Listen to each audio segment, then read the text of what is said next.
Aujourd'hui, chacun a un revenu, plus ou moins. Sinon, il ne pourrait même pas survivre. Mais sous quelles conditions? Comment chacun obtient-il son revenu? 4 Allemands sur 10 travaillent. Ce travail leur procure un revenu suffisant pour vivre. Presque 3 sur 10, en majorité les enfants et les jeunes, ont un revenu par leur famille. 2 sur 10 vivent de leur retraite ou de leur rente. Et moins d'1 sur 10 de l'assurance chômage ou de l'aide sociale. Tous les revenus sont le résultat de l'activité économique, mais 41% seulement sont le fruit d'un travail rémunéré. Tous les autres sont dits revenus de transfert, des revenus qui ne sont pas directement liés au travail. Alors pourquoi l'idée d'un revenu de base nous semble-t-elle si étrange? Ce qui semble étrange, c'est que le revenu de base est inconditionnel. Mais aujourd'hui, les conditions d'accès aux revenus sont-elles encore adaptées à notre temps? À moins de nous montrer tout à fait naïfs, il faut admettre qu'à l'avenir, le marché du travail ne pourra plus assurer l'intégration sociale de toute la population.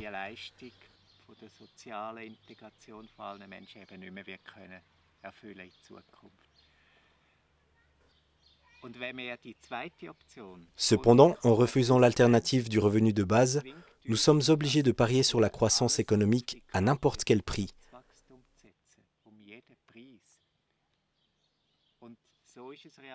C'est d'ailleurs ce qui se passe dans la politique aujourd'hui. De l'extrême droite à l'extrême gauche, l'ensemble du monde politique en appelle à grands cris à la croissance économique.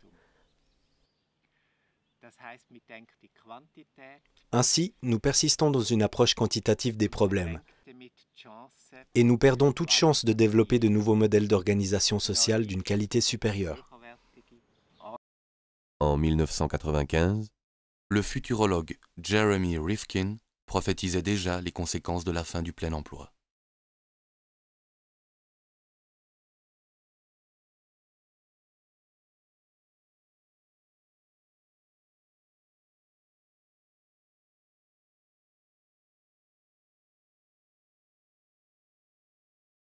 Les pronostics de Rifkin sont controversés, mais ils ne sont pas sans fondement.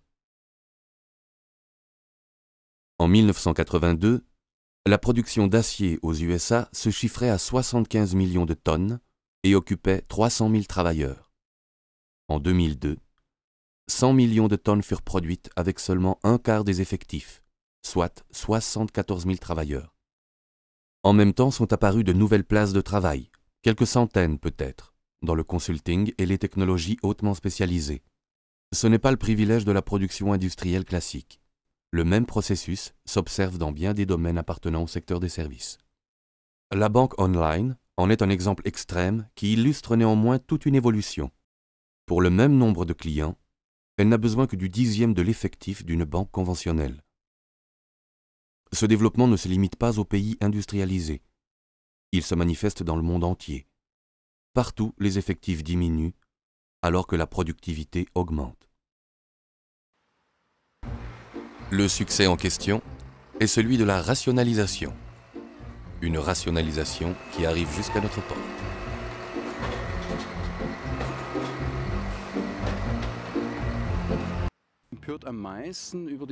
Ce qui me révolte le plus, c'est le fait qu'au fond, personne ne se demande plus à quoi l'économie est censée servir. C'est un domaine de la vie en société qui est censé assurer notre existence, produire et mettre à notre disposition des biens qui nous sont utiles. Mais cette façon de voir a complètement disparu. Aujourd'hui, l'économie fonctionne en circuit fermé. Elle poursuit d'autres objectifs qui n'ont pratiquement plus rien à voir avec la vie humaine, qui peuvent même détruire la vie humaine. Pour l'année 2001, les prestations payées en Allemagne.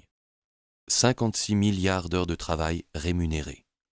Les prestations non payées, 96 milliards d'heures de travail à la maison, pour les enfants ou encore dans le cadre d'une activité bénévole.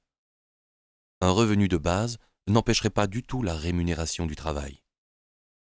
La question qui risque de se poser, c'est plutôt de savoir, dans les entreprises, comment diriger des collaborateurs qui ne se laissent plus discipliner aussi facilement par le besoin d'argent. Idem en politique. Comment gouverner des citoyens rendus plus indépendants grâce à leurs revenus de base? Et comment est-ce qu'on se gouverne soi-même? Est-ce que vraiment tout le monde serait en train de bronzer? Avec une montagne d'ordures dans les rues? Les parcs, laissés au bon soin des retraités? Le revenu de base est-il suffisant pour corrompre la société du travail? Pour saper l'esprit d'indépendance? Le plaisir de la réussite? Est-ce que ce n'est pas l'ennui si tout le monde a déjà un revenu? C'est bon pour les 68ards et autres hippies qui prétendent que l'homme est bon par nature? Si vous aviez un revenu de base, est-ce que vous iriez encore travailler?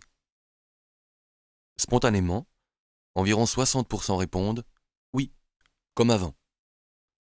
Environ 30% répondent « oui, mais plus à plein temps ». Ou encore « je ferai autre chose ».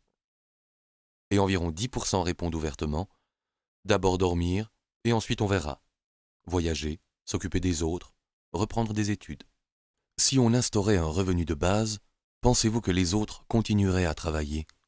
Environ 80% répondent « non,